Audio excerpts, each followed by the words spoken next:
Root cause of my problem with Saudi Arabia. Sheikh Gumi speaks. Good day to you, my dear listeners. It is another interesting news I bring to you today as the recently deported minister Sheikh Ahmad Gumi is trying to explain the root cause of his problem with the Saudi Arabia. Let's check out the real details here to see the root cause of his problem with Saudi Arabia. So, my dear listeners, now we've come to the end of our today's news. Please do drop out the comment section and let us know what your view is all about. Thank you. And kindly please ensure you like, subscribe to this channel, and share. Earlier in the week, Sheikh Ahmad Gumi, a well-known cleric based in Kaduna State, was barred from participating in the 2025 Hajj pilgrimage after Saudi Arabia banned him from entering the country. Gumi indicated in a social media post on Monday that he had returned home to Nigeria. He further confirmed that the Saudi authorities were uncomfortable with him being in the Holy Land, even with a valid visa.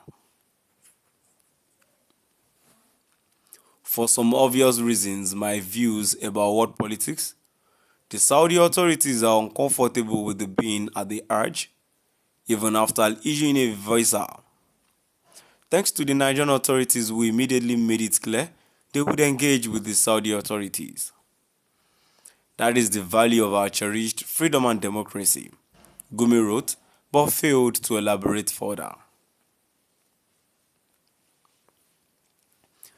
The issue has sparked widespread debate across social media platforms, with many speculating on the reasons behind Saudi Arabia's decision to bar the cleric. However, an investigation by Daily Post revealed that the ban may not be unrelated to Gumi's public sermons, where he had criticized the Saudi leadership for deviating from its traditional religious governance model in favor of modernization and alignment with global political norms. Gumi reportedly believes the transformation undermines the strict Islamic identity Saudi Arabia has long been known for. In an exclusive interview with Daily Post on Friday, Sheikh Gumi reiterated his stance, declaring that he would not stop speaking the truth about Saudi Arabia until the country reforms, emphasizing that Nigerians have the right to speak freely, unlike those living under the kingdom's authoritarian regime. Saudi Arabia is a police state where you have no freedom of expression. We, on the other hand, were raised in freedom here in Nigeria, and I value that more than anything. In Saudi Arabia, when a mistake is made, people are expected to remain silent. That contradicts Islamic principles, which do not condone silence in the face of wrongdoing. That is the root cause of our misunderstanding. When I asked whether he feared being banned from the country again during Hajj, he responded, "It is not compulsory that I must go for Hajj. Even Sheikh Usman Dan Fodio never performed Hajj. Yet, look at the immense service he rendered to Islam. So no, I am not afraid of being banned."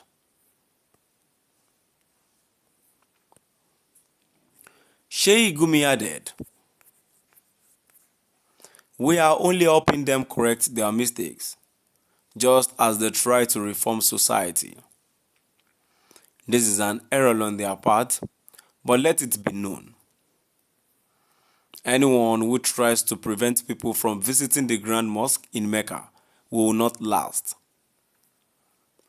When asked whether the ban might be related to his recent sermons, Gumi replied, "Yes, that is true. If you are going to stand for truth, you must be prepared to endure.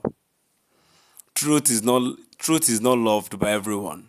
While Saudi Arabia has done a lot to help many countries, it is now on a path of self-destruction. Any Muslim nation that aligns itself with Western powers is bound to face ruin. This is exactly what happened when the Arab world followed the British ousting the Ottomans, only for the British to betray them by giving Palestine to the Jews. Not everyone in Saudi Arabia supports what is happening. Even descendants of King Faisal's registered Western influence. So why should we, who enjoy freedom of speech in Nigeria, remain silent? How can you witness what is happening in Palestine and stay silent? How can someone funding an army in this oppression be honored? While Muslims are disregarded, no, we will stop speaking out unless they change. And if they don't, we will continue to speak. My dear listeners, now I've come to the end of our today's news. And please do drop by at the comment section and let's know what your view is all about. Thank you for listening.